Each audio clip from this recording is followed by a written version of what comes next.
Chers téléspectateurs, amis de notre chaîne préférée, venez à moi tous. En tout cas, ici à Kinshasa, il fait beau vivre, tout va bien, en dehors de quelques petits problèmes d'embouteillage. C'est vraiment un peu difficile. Ici, à gauche, à droite, on se promène, mais tout va très bien. Alors, je voudrais aujourd'hui que nous puissions prier. On va commencer par la prière avant de commencer notre émission. Seigneur Dieu de grâce, je prie pour tous les téléspectateurs et toutes les téléspectatrices à travers le monde, tous ceux qui nous suivent via les réseaux sociaux, via la télé, venez à moi tous. Père éternel, je prie que de ta main droite tu relâches la longévité et de ta main gauche que tu relâches la bénédiction. Ne retiens rien, Seigneur, que tu as prévu pour nous pour cette année 2022 et jusqu'à la suite des temps, parce que tu as dit à Pierre que tu le bénirais dans cette vie présente et dans la vie à venir, la vie éternelle. Merci de le faire pour nous et de nous bénir davantage, que toute la gloire ne revienne qu'à toi seul, au nom suprême de Jésus-Christ de Nazareth. Ainsi nous avons prié, nous disons ensemble Amen. Voilà, je voudrais aujourd'hui parler d'un sujet très important, très important, c'est simplement prophétiquement la femme. J'ai envie de parler de la femme, prophétiquement la femme. Parce que, vous savez, la femme fait l'objet de beaucoup de débats, surtout dans notre milieu à nous, l'église. On fait beaucoup de débats. Et depuis ma conversion à aujourd'hui, ça fait 26 ans que je suis dans l'église, je n'ai jamais douté d'une seule fois que Dieu peut utiliser une femme. Et j'ai l'habitude de le dire parce que j'ai un livre qu'on va vous présenter ici à la télé. Le titre, c'est « Comment aider les femmes qui aspirent à la grandeur ». À ce moment-là, quand vous lisez ce livre, vous allez vous rendre compte que je parle de la femme, je vante la femme et je suis en train de montrer comment la femme peut être un sujet de joie, un sujet de bénédiction pour nous tous. Nous sommes nés des femmes, nous sommes petits frères de femmes, nous sommes maris de femmes, nous sommes grands frères de femmes. Donc, du coup, la femme est une personne très importante. Mais aujourd'hui, j'aimerais parler de prophétiquement la femme. Prophétiquement la femme, c'est notre thème. Alors, nous allons ouvrir nos Bibles dans le livre d'Exode, chapitre 1. Nous allons prendre à partir du verset 13 jusqu'au verset 22. Jusqu'au verset 22. Exode, chapitre 1, verset 13 au verset 22. Je lis la parole au nom suprême de Jésus-Christ. Alors les Égyptiens réduisirent les enfants d'Israël à une rude servitude. Ils leur rendirent la vie amère par des rudes travaux en argile et en briques et par tous les ouvrages des champs. Et c'était avec cruauté qu'il leur imposait toutes ces charges. Le roi d'Égypte parla aux femmes sages des Hébreux. Soulignez dans votre Bible femmes sages. Les sages femmes des Hébreux, nommées l'une Shifra et l'autre Puya. Il leur dit: quand vous accoucherez les femmes des Hébreux et que vous les verrez sur leur siège, et c'est un garçon, faites-le mourir. Si c'est une fille, laissez-la vivre. Mais les sages femmes craignirent Dieu, soulignez craignir Dieu, et ne firent point ce que leur avait dit le roi d'Égypte. Elles laissèrent vivre les enfants. Le roi d'Égypte appela les sages femmes et leur dit: pourquoi avez-vous agi ainsi et avez-vous laissé vivre les garçons? Les sages femmes répondirent à Pharaon: c'est que les femmes des Hébreux, soulignez les femmes des Hébreux, ne sont pas comme les Égyptiennes. Elles sont rigoureuses et elles accouchent avant l'arrivée de la sage-femme. Dieu fit du bien aux sages-femmes et le peuple multiplia et devint nombreux. Parce que les sages-femmes avaient eu la crainte de Dieu, Dieu fit prospérer leur maison. Verset 22. Alors Pharaon donna cet ordre à tout son peuple. Vous jetterez dans le fleuve tout garçon qui naîtra et vous laisserez vivre les filles. Si c'était à l'église, on applaudirait, mais pour l'instant, même dans vos salons, dans vos maisons, vous pouvez applaudir. Je suis venu pour parler pas de quelque chose, mais je suis venu parler d'un sujet assez important. Un sujet qui dérangerait beaucoup. Déjà, de par la définition, nous ne savons pas pourquoi est-ce qu'on prononce femme à la place de femme. Mais souvent, il nous a été dit que lorsque deux M précèdent le E, ça devient O. Ça devient A. Je voulais dire ça devient A. C'est comme on dit amener, emmener, parce qu'il y a deux M. Et ici, nous avons Adam qui un jour est dans le jardin. Adam, il vit dans le jardin. Vous savez, le jardin a précédé le couple. Il y avait d'abord le jardin, ensuite Adam, et après la femme est venue. Et un jour, Adam était dans son paradis, le jardin des délices, il vivait là. Quelque temps après, on va remarquer que Adam va dormir. Et donc, l'arrivée de la femme commence par le sommeil. C'est grave, ça commence par le sommeil. Et Adam dort. Et quand il dort, Dieu fait des choses pendant qu'Adam ne sait pas. Voilà pourquoi la femme, c'est le plus grand mystère du royaume des cieux. On va parler de la femme aujourd'hui parce que il y a des mystères et des mystères, mais la femme est l'un des mystères jamais expliqués parce que quand Dieu crée la femme, il devrait avoir un témoin. Mais Dieu a endormi le témoin pour que la femme reste un mystère. Et quand Adam se réveille, il est perdu. Il constate seulement que dans le jardin, il y a un être nouveau que lui n'avait pas laissé avant le sommeil. Et quand il regarde, il ne sait pas exactement de qui il s'agit. Il va lui-même imaginer un nom. Il va dire cette fois-ci, on l'appellera femme. J'aimerais corriger Adam. Et s'il m'était possible de faire une réédition de la Bible pour ce sujet, je le ferais. Ça veut dire s'il faut réécrire la Bible pour ici, je me pointerai garant pour le faire parce que Papa Adam était jaloux. Papa Adam n'avait pas la révélation. Il était dans le sommeil. Dieu n'a jamais dit que je te créerai quelque chose avec un nom que tu donneras. Adam lui-même a fabriqué le nom de femme. Dieu n'a jamais appelé femme, femme. Quand Dieu pense à créer la femme ou à créer Ève, écoutez le projet de Dieu. Il n'est pas bon que l'homme soit seul. Je lui ferai une aide. Le nom de la femme chez Dieu, c'est aide, c'est pas femme. Le nom femme chez c'est l'homme. Le nom aide, c'est auprès de Dieu. Mais pourquoi est-ce que le nom aide a été mis de côté? Parce que celui qui aide doit être fort. Celui qui aide, celui vers qui on va chercher de l'aide, est plus fort que nous.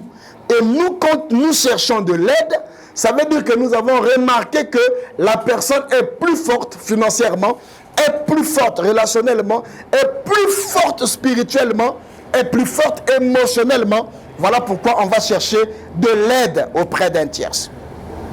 Et ainsi donc, Maman Ève va rentrer dans le jardin et nous allons avoir beaucoup de choses qui vont rentrer sur scène parce que la femme est le premier et l'unique être qui a amené Dieu pour la première fois à réfléchir.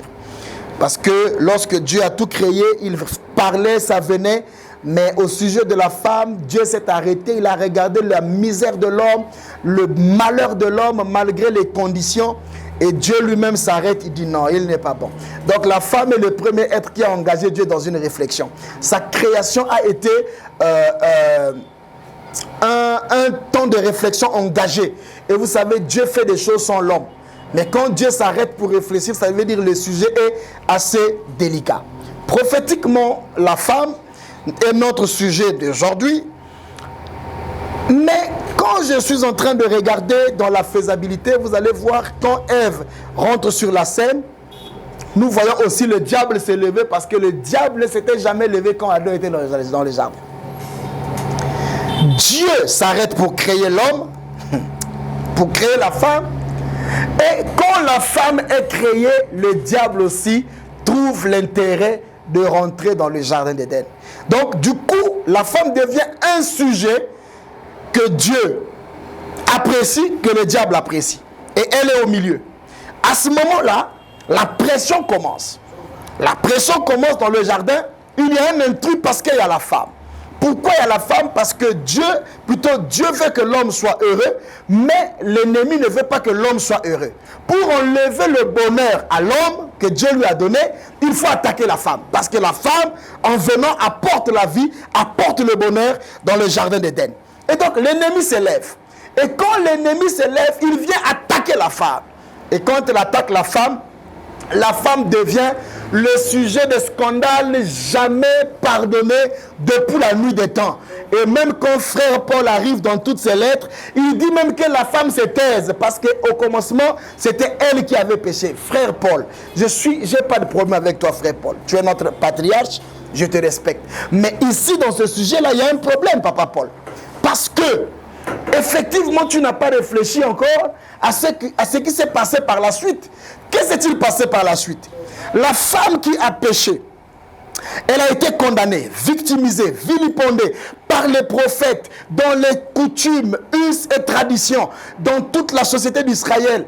On compte les hommes, on ne compte pas les femmes. On dit Jésus a nourri 5000 hommes sans compter les femmes. Donc le poids de la tradition et de la faute de la femme depuis le départ, a fait que la femme ne soit pas comptée dans plusieurs sociétés. Et j'entendrai d'autres même dire que la femme de la place est dans la cuisine. Et j'aimerais dire à tous ces hommes qui pensent que la place de la femme c'est dans la cuisine, j'aimerais leur rappeler que si la place de la femme c'est dans la cuisine, n'oubliez pas que aussi c'est dans le couteau, c'est dans la cuisine que se trouve le couteau. Donc si vous envoyez la femme tous les jours dans la cuisine, là-bas il y a le couteau. Et tout peut arriver parce que sa place, ce n'est pas là-bas. Dans la cuisine, elle est aide. Aide signifie ce que vous faites, elle peut être à côté de vous pour le faire, pour vous remplacer au cas où vous n'êtes pas. Voilà la signification et la pensée prophétique de Dieu au sujet de la femme. Mais quand la femme, après avoir péché, Jean le Baptiste arrive, tout ça, et un jour, Dieu décide de réparer la cause de la femme. Jésus n'est pas venu régler le problème de l'homme. Jésus est d'abord venu régler le problème du commencement. Le problème du commencement, c'était le fruit que la femme avait mangé et qu'elle a fait manger à l'homme. Ensuite, Dieu frappa toute l'humanité à cause de cette faute. Et puisque Dieu doit racheter la femme pour la pardonner et lui donner un autre sens prophétiquement parlant, même dans l'église, qu'est-ce que le Seigneur fait? Il arrive, Marie est fiancée, et pourtant c'est Marie qui allait enceinter, plutôt Joseph qui allait enceinter Marie pour que Marie enfante Jésus. Mais puisque l'homme a toujours condamné la femme et que la femme était responsable de la faute, il fallait que le sauveur du monde vienne sans l'homme. Et donc quand le sauveur du monde naît, il naît sans une cellule mâle. Pourquoi? Parce que c'était un signe de rachat de la femme. Et la mort est rentrée par elle, il faut que la mort sorte par elle. Et il ne faudrait pas, comme j'étais en train de prêcher pendant la Pentecôte, il a fallu que ce soit le pain sans levain. Or, la sémence de l'homme est un levain. Voilà pourquoi Christ, pour être le pain sans levain, devrait naître sans la sémence de l'homme, pour que Christ soit ce pain venu directement du ciel, pour confirmer le pain que nous mangeons, qui était le pain sans levain. Une sémence de Joseph, accompagné de la sémence de Marie, pour faire naître Jésus, Jésus naîtrait dans le péché. Il fallait que ce soit seulement la sémence de Dieu lui-même, pour que ce soit un pain venu du ciel, rentrant dans Marie et donner au monde un sauveur. Jésus devient le sauveur de la femme, et toute la vie de Jésus, nous allons voir l'impact qu'il y a eu sur la vie de l'impact de Marie qu'il y a eu sur la vie de son fils Jésus. Mais aujourd'hui, j'aimerais, en avançant dans ce message, prophétiquement la femme, aborder des rôles importants que les femmes ont joués dans la vie des grands leaders que nous célébrons. Parce qu'il serait quand même très méchant de célébrer le musicien qui chante au micro sans oublier sa défense. Parce que si le musicien chante bien, c'est parce que derrière lui ou derrière elle, il y a des gens qui font un très grand travail. Et on ne peut pas aujourd'hui citer Moïse, citer Jésus, citer Cécile, citer tout le monde sans parler des gens qui ont contribué à leur succès ou à la réussite de leur mission. Vous allez voir, en commençant d'abord par Moïse, le grand leader, vous allez vous rendre compte que, je vais repartir plus loin, vous allez vous rendre compte que dans le rôle, dans la famille de Noé, Noé n'a jamais travaillé seul. Noé a travaillé avec sa femme dans la construction de l'arche. C'était déjà un type de ministère dans lequel nous avons vu l'homme et la femme en train d'exercer pour faire avancer un travail. Et nous allons voir que dans la construction de l'arche de Noé, il n'y avait pas que Noé et sa femme, mais les 3 fils de Noé, chacun avait sa femme. Parce qu'on nous parlait des belles filles de Noé. Donc c'est une histoire de l'homme et de la femme qui sont complémentaires dans la diversité de grâce. Dieu n'a jamais mis ça de côté. Et nous allons voir le succès d'Abraham être d'une part causé par Sarah et d'une part causé par Agar. Agar est une faute, mais une faute nécessaire pour Adam, pour Abraham, parce que c'est prophétique tout ça. Et quand nous arrivons dans la vie de Moïse, nous commençons d'abord dans le texte que nous venons de lire de Exode chapitre 1, de 13 à 22. C'est le roi Pharaon qui constate que le peuple est en train de grandir. Il devient puissant. Et quand ce peuple devient puissant, la Bible dit quoi? Que Pharaon a eu de l'aversion envers ce peuple. Et qu'est-ce qu'il dit? Il faudrait maintenant qu'on fasse souffrir ce peuple. Et pendant que le peuple est en train de souffrir, la Bible dit que le roi a eu une intention. Il est allé coopérer avec les sages-femmes. Pourquoi les sages-femmes? Parce que la vie des bébés se trouve entre leurs mains. Ils peuvent tuer avant que les bébés naissent. Ils peuvent provoquer les avortements. Elles peuvent provoquer beaucoup de choses. Donc les sages-femmes avaient joué un rôle très important. On nous parle de Shifra et de Puya. Pour que Moïse échappe à la main de Pharaon, il y a eu la complicité de ces 2 femmes. Pour que Moïse, ça veut dire le succès de la survie de Moïse, ne vient pas de son père. Ça vient de ces 2 sages-femmes, Shifra et Puya. Et la Bible vante même ce qu'elles ont été capables de faire au point que Dieu les a bénis et a béni leur maison pour n'avoir pas fait ce que Pharaon demandait. Frères et sœurs, messieurs, madame, mesdemoiselles, quand Shifra et Puya vont accomplir ces choses, nous allons nous rendre compte que Moïse n'est pas mort sous le couteau de Pharaon. Et la suite, c'est quoi? C'est que le bébé arrive à la maison. Et quand le bébé arrive à la maison, Pharaon décide de pouvoir faire quoi? Tuer tous les enfants mâles d'Israël. À l'hôpital, elle n'a pas pu. Et il faut suivre le bébé à la maison. Tous les bébés de 0 à 3 mois. Parce que c'était la période pendant laquelle les femmes sages ont empêché au bébé de mourir. Donc le pharaon s'est dit, ces enfants peuvent avoir 3 mois, en tout cas le libérateur doit avoir 3 mois parce que même les présages, les étoiles et les annales de l'histoire montrent que cet enfant devrait naître à partir de tels signes. Et le petit Moïse, sans force, sans capacité de pouvoir faire un seul miracle, il est seul dans la maison avec sa mère et son père.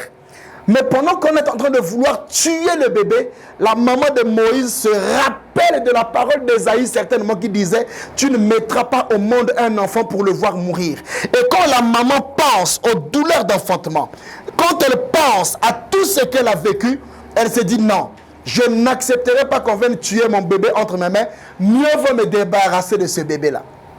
La maman a fabriqué une caisse de jonc. Ce n'est pas le père. Donc, première femme qui ont sauvé Moïse, ce sont les sages-femmes, Shifra et Puya. La deuxième femme qui pense au salut de Moïse, c'est sa mère, Yokebel. Et pendant que Yokebel est en train de fabriquer la caisse de jonc, elle va jeter le panier sur le Nil. Et la troisième personne qui intervient dans la vie de Moïse, c'est sa grande sœur Myriam. Et Myriam va accompagner le panier jusqu'à ce que la fille de Pharaon, jusque-là, il n'y a pas un seul homme qui intervient pour sauver Moïse. Et c'est la femme, la sœur de Pharaon, qui sort du palais dans une maison où il y a piscine, dans une maison où il y a pompe à foire, il y a lavabo, il y a tout ça dans leur maison. Mais elle a eu chaud Dieu l'a fait sortir parce que prophétiquement, elle avait un rôle. Il fallait sauver un sauveur. Et vous savez, tous les sauveurs du monde, la plupart, vous regarderez à leur côté, il y a eu des mères, il y a eu des sœurs, il y a eu des femmes à leur côté qui les ont sauvés. Alors ce n'est pas donné donc à n'importe qui de rentrer dans ce couloir prophétique parce que véritablement Dieu a un travail à faire avec ces femmes-là. Frères et sœurs, pendant que la sœur de Pharaon va prendre l'enfant, l'enfant va rentrer dans le palais et quand l'enfant rentre dans le palais, vous savez ce qui se passe? L'enfant va grandir en tant que futur Pharaon. Et un jour, une des femmes, quand Moïse a 40 ans, une des femmes servantes dans la maison de Pharaon, nous disent les Écritures, était au service de Pharaon. Et pendant qu'on avait amené le petit Moïse bébé pour lui faire penser comme s'il était le fils de la fille de Pharaon, la maman avait coupé un morceau de tissu hébreu qu'elle gardait avec elle. Devenue grand, la femme servante dans le palais de Pharaon va se rapprocher de Moïse, élégant, beau, fort, avec un profil de leader. Cette femme va lui dire: mon cher ami, tu n'es pas égyptien, tu es hébreu, fils de ces gens qui pataugent dans la boue. À ce moment-là, cette femme lui permet de repenser à ses racines, de retrouver ses origines, parce que s'il n'y avait pas cette femme, Moïse deviendrait le futur pharaon et il passerait à côté des buts de Dieu pour sa vie, parce que Dieu n'avait pas envoyé Moïse pour devenir un roi. Dieu avait envoyé Moïse pour devenir un libérateur, et le libérateur d'Israël. À ce moment-là, frères et sœurs, quand on lui remet le tissu, il se rend compte qu'il est hébreu. Moïse va être désormais préoccupé pour les esclaves. Il leur donne un jour de repos. Il va réduire un jour il va donner un jour de repos. Il réduit la charge de production des briques pour la construction des obélisques et des pyramides. Toutes ces choses, ce sont grâce aux femmes que nous sommes en train de voir Moïse exceller au fur et à mesure. J'aimerais dire à une personne: chaque fois que vous ignorez la femme, vous prenez des années de retard dans votre vie.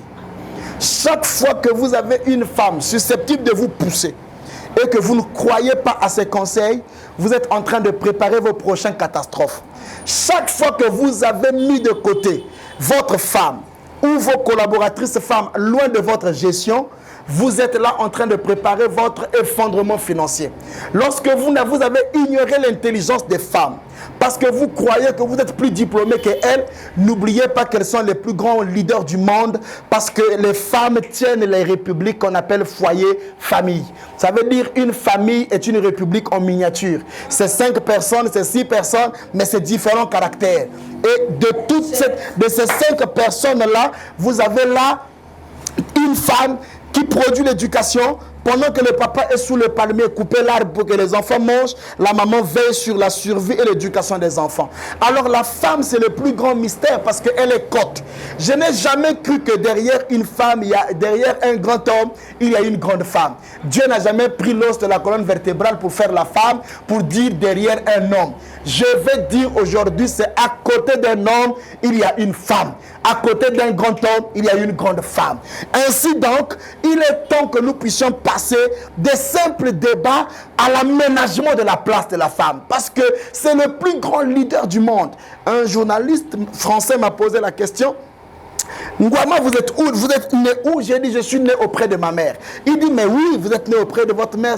J'ai dit: mais ma mère, c'est le lieu exact de ma naissance. Parce que je pouvais naître dans une brousse, je pouvais naître dans un taxi, je pouvais naître. Donc mon lieu exact de la naissance, c'est pas l'hôpital de Makelekele. Mon lieu exact de naissance, c'est ma mère.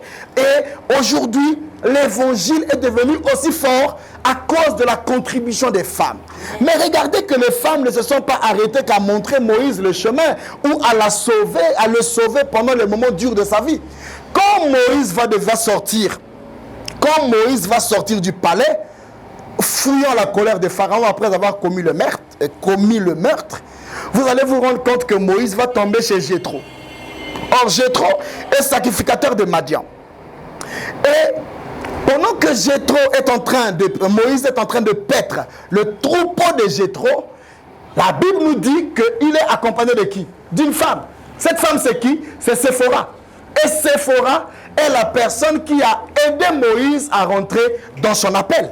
S'il n'y avait pas Séphora, Moïse ne rencontrerait pas Dieu. Donc la personne qui facilite Moïse à rencontrer Dieu, c'est sa femme. C'est Séphora qui lui dit non, cette montagne est interdite aux hommes. Cette montagne est interdite aux hommes. C'est Séphora qui révèle à Moïse que la montagne là est interdite aux hommes. Et grâce à l'approche de Séphora et l'intelligence de Séphora, nous voyons comment Moïse va aller sur la montagne rencontrer Dieu. Quand Moïse redescend, il est devenu prophète, il va libérer le peuple d'Israël. L'instruction donnée à Dieu, par Dieu à Moïse, disait que tout enfant d'Israël mâle devrait être circoncis le 8e jour. Et Moïse va oublier de circoncire son fils. Qui va sauver encore Moïse, le grand prophète? C'est Séphora, sa femme. Et vous voyez, c'était une femme de révélation. Quand elle circoncie l'enfant, elle prend le prépuce et elle jette au pied de l'enfant en faisant une déclaration qui a toujours montré que la femme est prophétique. Elle dit, tu es pour moi un époux de sang. Qui lui avait dit? Elle avait certainement la révélation et elle observait le travail de son mari. Donc elle était une aide. J'ouvre une parenthèse. J'ai pitié des femmes qui ne s'intéressent pas de ce que leur mari font. Et moi, je suis convaincu que les hommes et les femmes qui se séparent quand les heures de gloire arrivent, j'apprécie ça. Moi, j'apprécie ça parce que aucun être humain qui est prêt à monter n'est prêt à monter avec des fardeaux. Dieu n'a jamais dit à Adam, je ferai de toi un fardeau semblable. On parle d'aide. Ce qui revient à dire qu'il y a des femmes. Elle a connu son mari étudiant, parfois même pas étudiant, lycéen. Vous vous asseyez sur un zébilamba, vous mangez à terre comme ça, tout ça, et le mari est en train de grimper de niveau dans la vie. Tu ne prends pas conscience. Tu continues à le traiter comme un étudiant alors qu'il est devenu un directeur général. Tu continues à évoluer en gérant le monsieur comme s'il n'est encore rien. Non, mais le gars que tu as connu là, il n'était pas puissant, il n'était rien. Et chaque fois que vous laissez votre mari évoluer seul, il y aura un jour de l'écart. Vous avez des voitures dans votre maison, vous dépendez toujours de votre mari qui doit venir vous prendre pour aller laisser les enfants à l'école ou ainsi de suite. Non, réveillez-vous. Soyez Séphora. Elle sait ce que son mari fait. Elle rentre même dans le conflit entre Dieu et le prophète pour sauver le prophète. Quelle dimension! Ça, c'est même le côté prophétique. Maintenant, le côté social. Non, Tobandagi n'a pas si, maintenant là, tout va bien, il a changé de femme. C'est normal, maman, parce que tu n'as pas été fils d'Issachar. Tu ne lis pas le temps. Mais il n'y a pas que les femmes qui doivent suivre les maris. Ça peut être aussi sens inverse. La sorcellerie de certains hommes me fatigue. Ça me fatigue. Tu n'as pas ce que ta femme est. Tu n'as pas l'intelligence que ta femme a. Ta femme est en train de briller. Mais coopère, suis la femme, avance, accompagne-le ou accompagne-la, ainsi de suite. Parce qu'il n'y a pas que seulement l'homme qui doit être suivi par sa femme, mais la femme peut suivre le mari. Et nous en avons des modèles. Je suis ici pour vous montrer les modèles. Ce n'est pas que tu es lâche, non. Ce n'est pas. Ce que vous appelez de la lâcheté, c'est le respect. Ce que vous appelez la lâcheté, c'est l'amour. Ce que vous appelez la lâcheté, c'est la révélation. Je comprends que ma femme est plus intelligente que moi. Elle est chef d'entreprise. Je dois m'intéresser à ce qu'elle fait. Quand elle a des voyages d'affaires, je dois m'intéresser. Quand elle est en train de conclure des contrats, je dois m'intéresser. La sorcellerie, la jalousie, là même, tu vas amener ça jusqu'où? Fais aussi jalousie le jour où la mort va venir.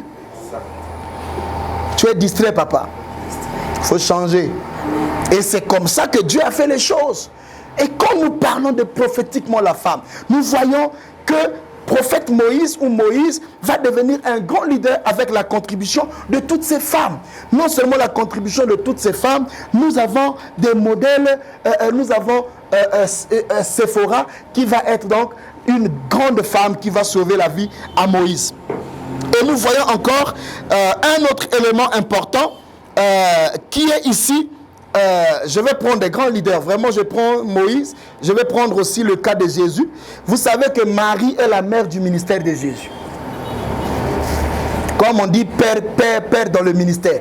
Parce que Jean-Baptiste est le père dans la foi de Jésus.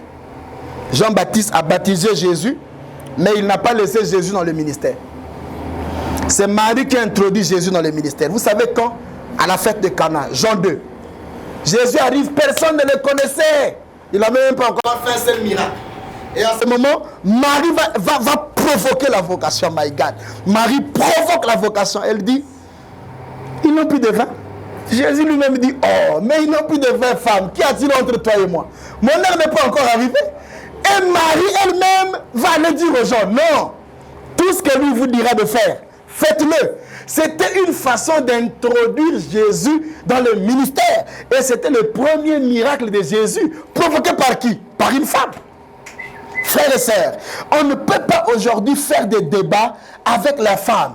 La femme aujourd'hui, quand vous lisez Proverbe 31, à partir du verset 10 jusqu'au verset 31, la Bible nous parle de la femme vertueuse. Et quand les Juifs célèbrent la Pécha, qui est la Pâque, vous allez vous rendre compte que lors de la célébration de la Pâque chez les Juifs, ils ne lisent pas toute la Bible. Qu'est-ce que les Juifs font? Les Juifs ouvrent Proverbe 31. Si vous n'avez jamais célébré une Pâque avec des Juifs, allez en Israël, passez une Pâque, vous allez comprendre c'est quoi la Pécha. Et ils ouvrent Proverbe 31. Qu'est-ce qu'ils font avec Proverbe 31?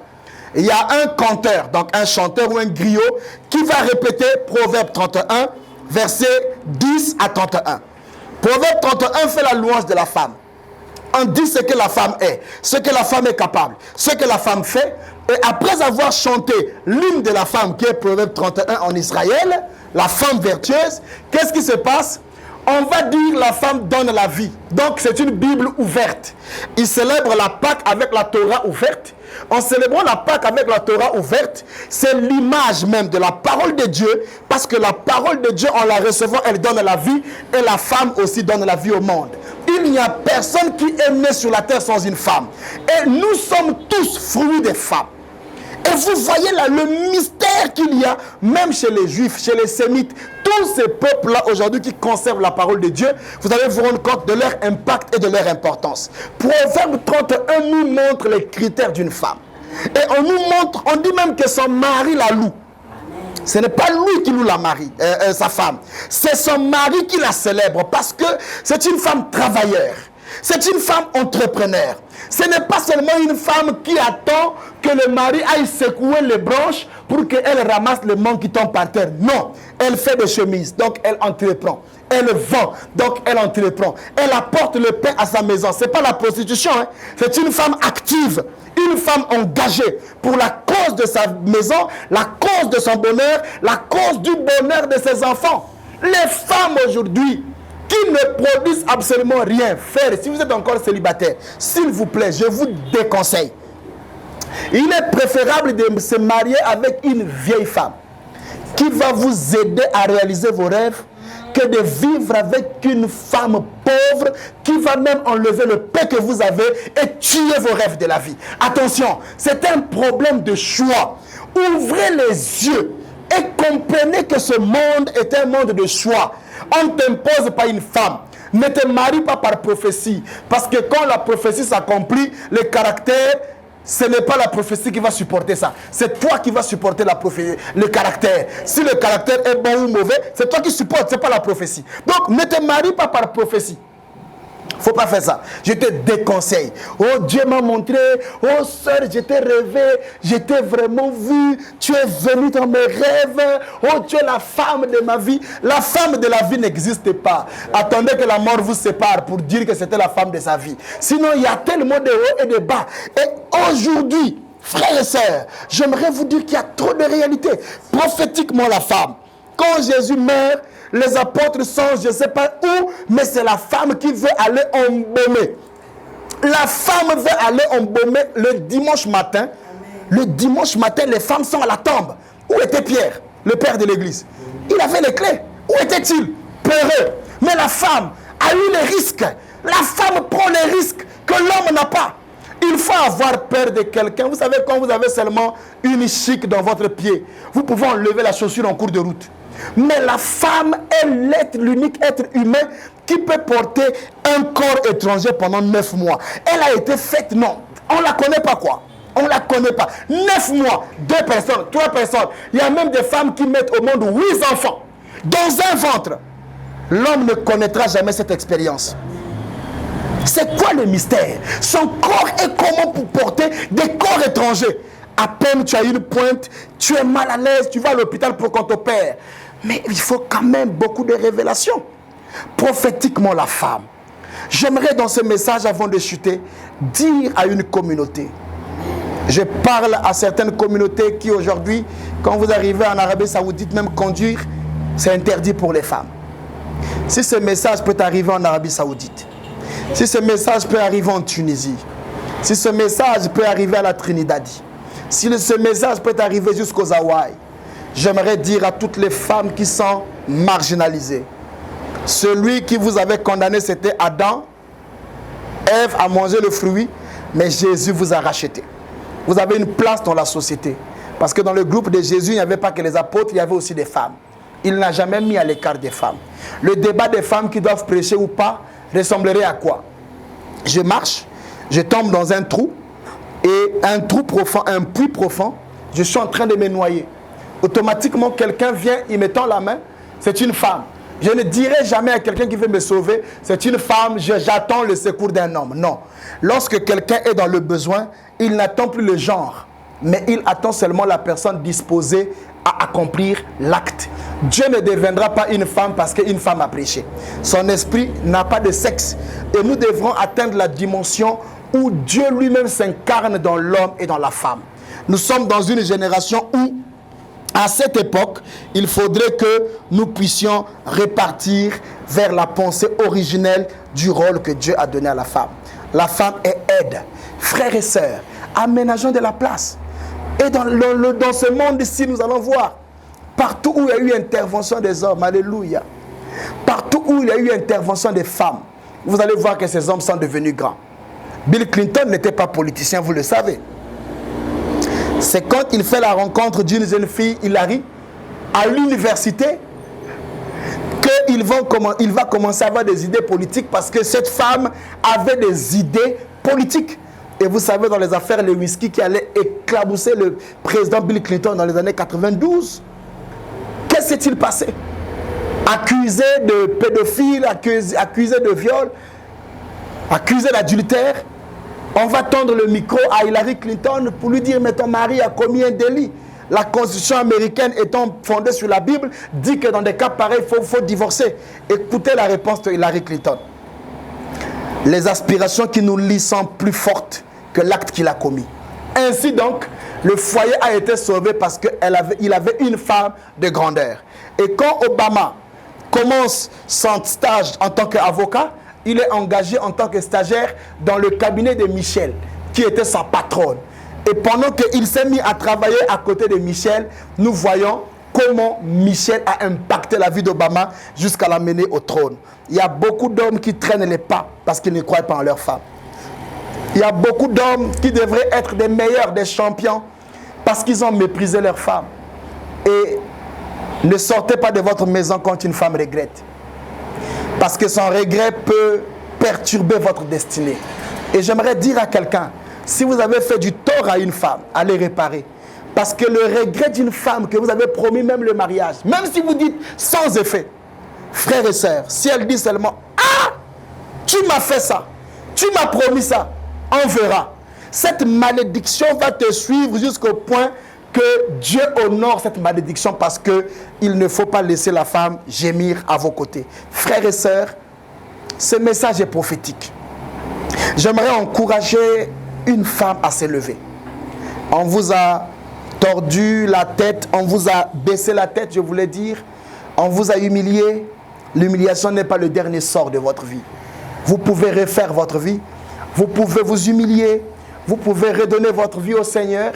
Et si vous n'avez jamais reçu Jésus-Christ dans votre vie, chère femme, j'aimerais vous donner cette occasion.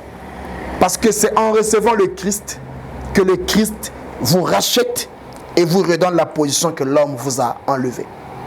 À toutes les femmes braves, je pense à toutes ces femmes qui sont mortes dans différents fronts, dans différentes convictions.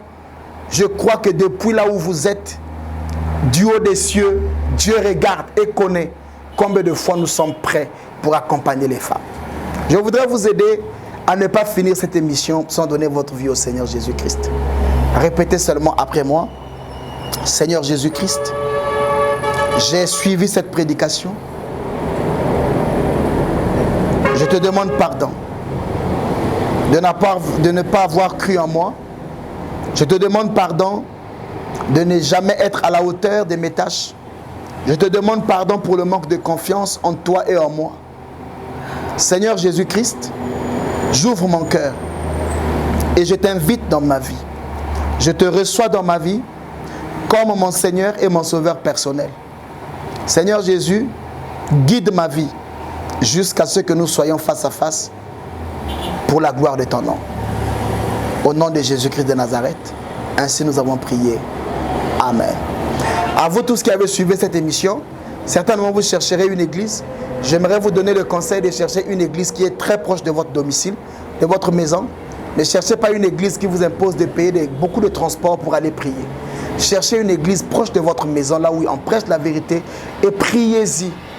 Développez-vous et prochainement, certainement, quand on se reverra, nous nous serrerons la main. Et si on ne se voit pas maintenant, vous tous que j'ai prêché aujourd'hui, je vous chercherai au ciel. Que Dieu vous bénisse.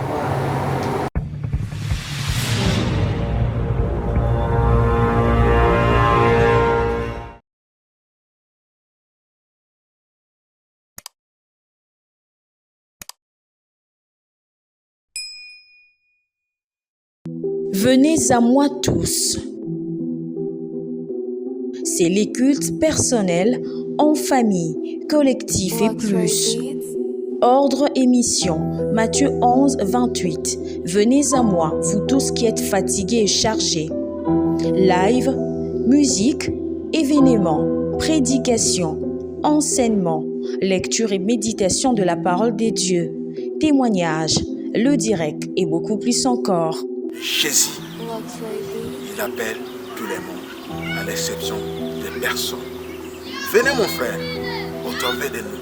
Venez mon frère, au travers de cette œuvre. Nous œuvrons sur les médias.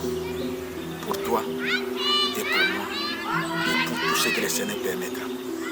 Et c'est là pour sa gloire, dans le nom merveilleux et glorieux de notre Seigneur Jésus. Partagez et abonnez-vous massivement. Venez à moi tous. Jésus-Christ est Seigneur et Sauveur.